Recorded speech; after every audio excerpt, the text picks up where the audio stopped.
Hello, everyone. Welcome to the Fit Fatherhood podcast, Tuesday nights.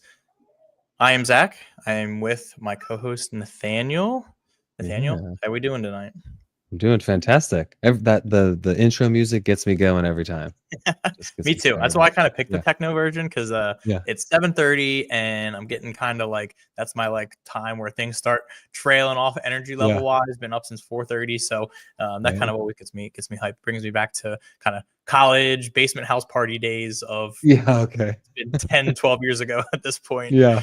I don't want to get too hyped. We're getting up extra early tomorrow. We're taking a trip to. We're flying to California, so we got to be.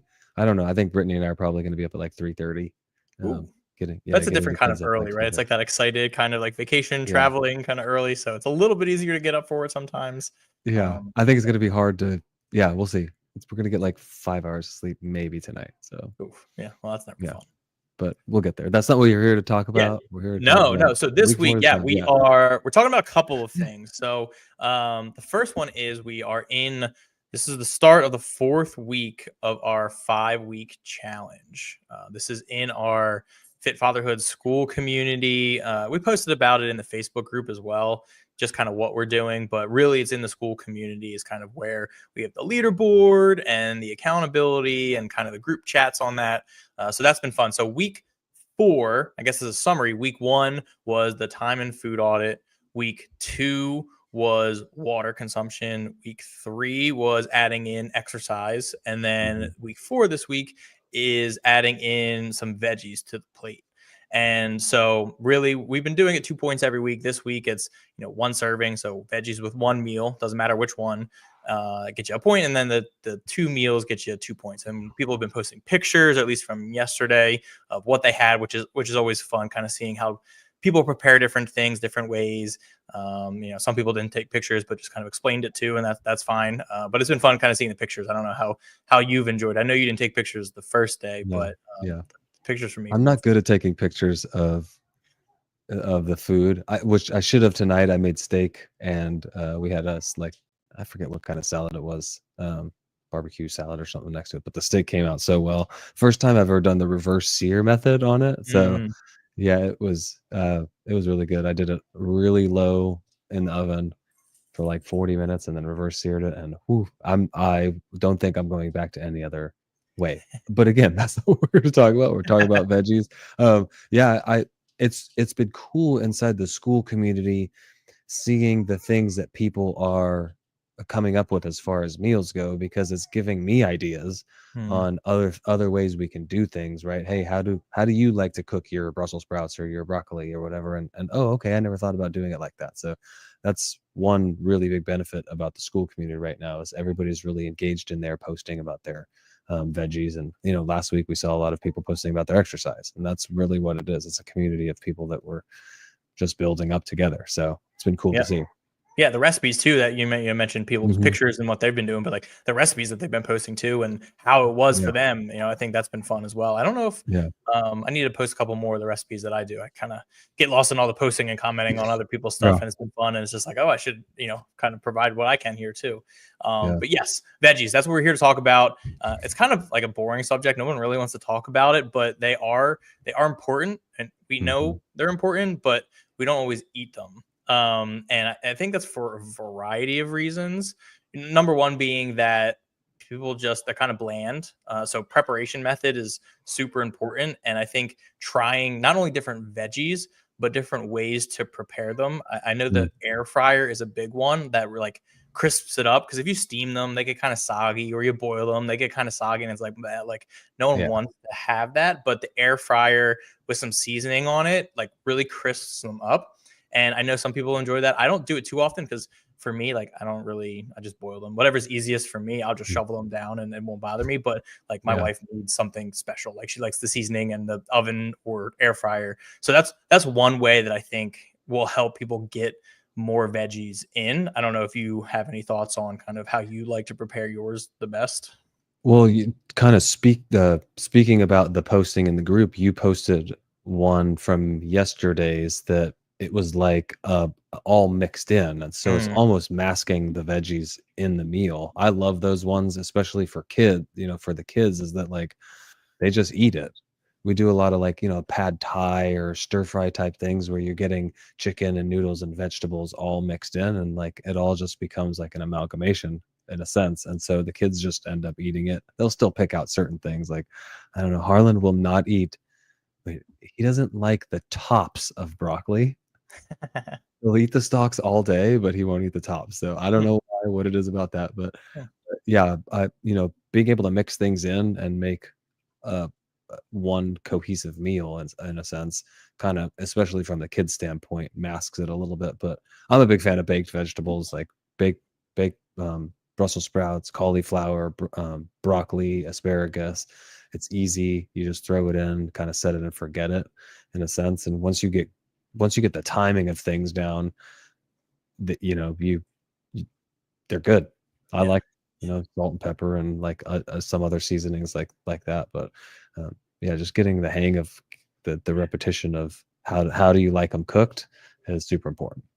Yeah, I think there's not a ton of ways to prepare them, or at least Yeah, a ton of difficult ways. Like when you're making a recipe and you're making just chicken, like there's so many different ways that are time consuming to make that chicken. I think veggies are really easy to make, so it's hard to kind of get past that where it's like, oh, I just don't like them. But they're easy to make, so like let's try different ways and let's try different veggies different ways. We have the whole internet to our advantage. Let's use it. yeah, And I think sometimes get caught up on which veggie is the best one, and it's like it doesn't really matter. I had a post a few weeks ago, kind of touching on this. It's like what veggie is the most important veggie to eat, and it's like whatever one you're going to eat consistently, whatever yeah, one you like to eat, and it's just like it's so easy to overthink things. So it's like it doesn't matter what color it is. We can get any of the colors of veggies. Let's just get them in. And I think just like anything else, if you're not having anything or very little veggies, just adding a little bit more than what you're doing now. That's why our challenge is like, hey, just add it in for one meal and then add it in yep, for two meals. Like it's just this slow addition, not jumping straight to salads with some chicken on it or a huge plate full of broccoli or anything. Like, how can yeah, I do this the easiest and most consistent way? yeah. And just hide it in your I, meals. that's That's a yeah, that's another good one. I have to do that for my wife sometimes. So, yeah. um, And um, well, yeah, as we've been posting in the school community, I've even found myself seeing what other people are doing, especially last week, because we had set, 20 minutes is 1 point and 45 minutes is 2 points.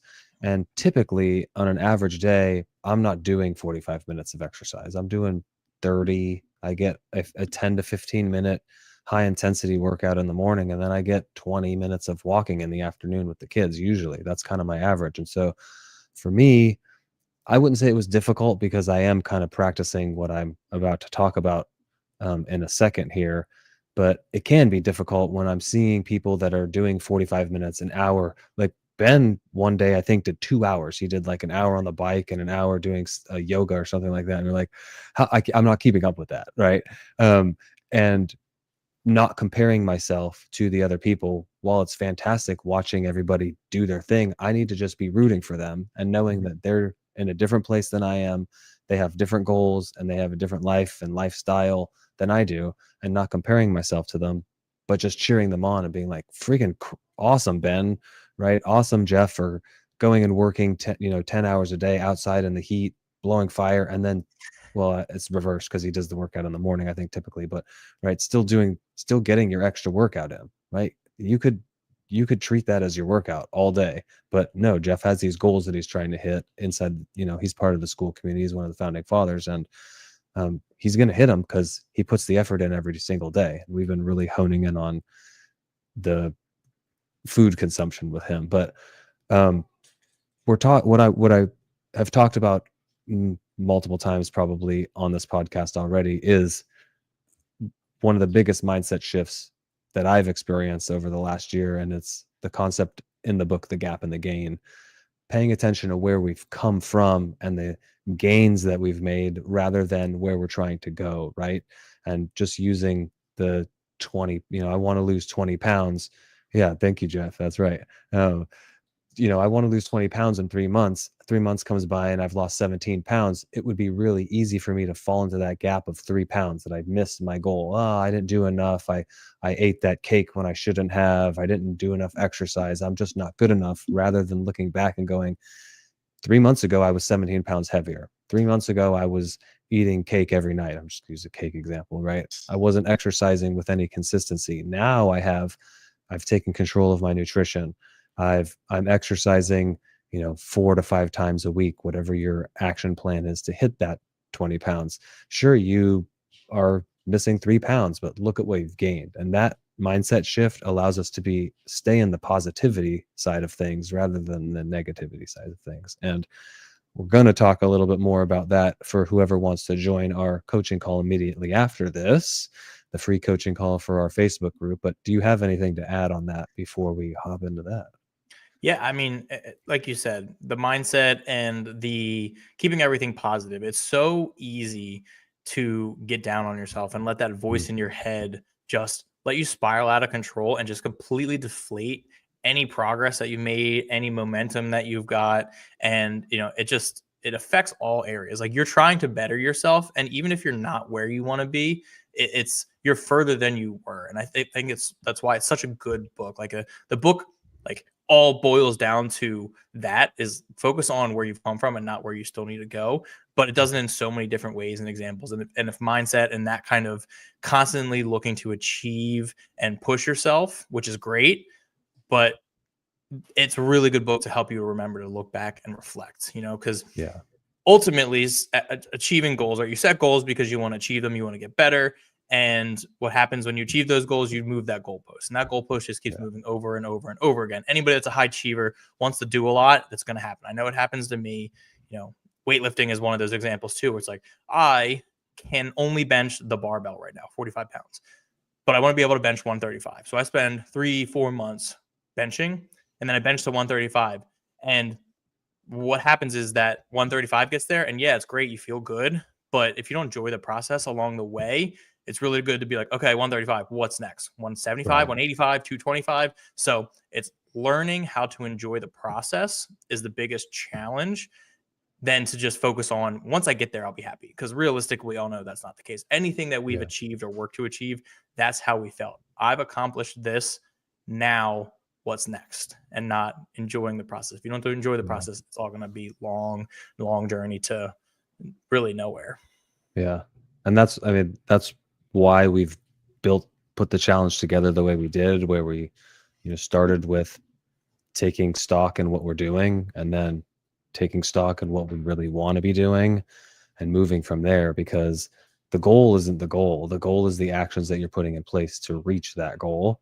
And if you're, like you're saying, you're not enjoying the challenge and the journey of doing the bench press to hit that 135, then one, you're not going to stick with it. And two, if you do hit that, you're going to just be like, all right, what now? I don't feel fulfilled. Right. So picking things that we're excited to go do. That's why I don't want to get too much on a tangent, but that STRAM, which we talked about in the Hmm. school community, especially, that last M is motivating. Are we motivated to hit this goal? Hmm. And we'll dive a little bit deeper into that in the coaching call. So I want to leave you a little teaser there, as if you are interested in learning more about the mindset side of things. We want to talk to you specifically about where you're trying to go and how we can help you there, and the goal setting side of things. Come join the Fit Fatherhood community. The link is in the show notes here of this podcast. And then our free coaching calls every Tuesday night immediately after this. It's about 7:45 p.m. Eastern time, depending on exactly how long this goes. I look forward to seeing y'all there. Anything left did I miss maybe, Zach? Yeah, I think, we're talking about enjoying the journey, right? To enjoy that, you need to do it with a group and having, Mm, whether it's accountability or just guys you like to hang out with. That's why we created this group. I know I talked about the lifting portion. Working towards a lifting goal was way easier when I had my buddy right there lifting with me, right? Whether or not we were yeah, doing the same weights, it made it fun for both of us. That's why we yeah, created this, because it's relatable for dads to balance all of this stuff. And even if you're working on something currently and don't necessarily need help with the goals aspect of it, come and join, come and help somebody who needs help, but also come and do and improve and work on this stuff yourself. Eventually, you're going to have a bad day. That's what we're going to be here to help kind of bring you up with it. So that's why we created the Facebook group. That's why we created the school community. Come in, join the Facebook group, see what it's about. And then if you want more above and beyond extra calls, join the school community. That's all Yep. we're here to do, is kind of help push each other up, build each other up, hold ourselves accountable, and just enjoying the journey as a collective. Love it. Appreciate you, brother. I mean, Yeah, you too. I'm a little selfish. I got a really good partner in this. And so I'm enjoying the journey myself. We will see you in the coaching call if you're going to be with us live. If not, I hope if you're seeing this in the future that we can help you guys out. Come join the Facebook group. We'll see you guys next week.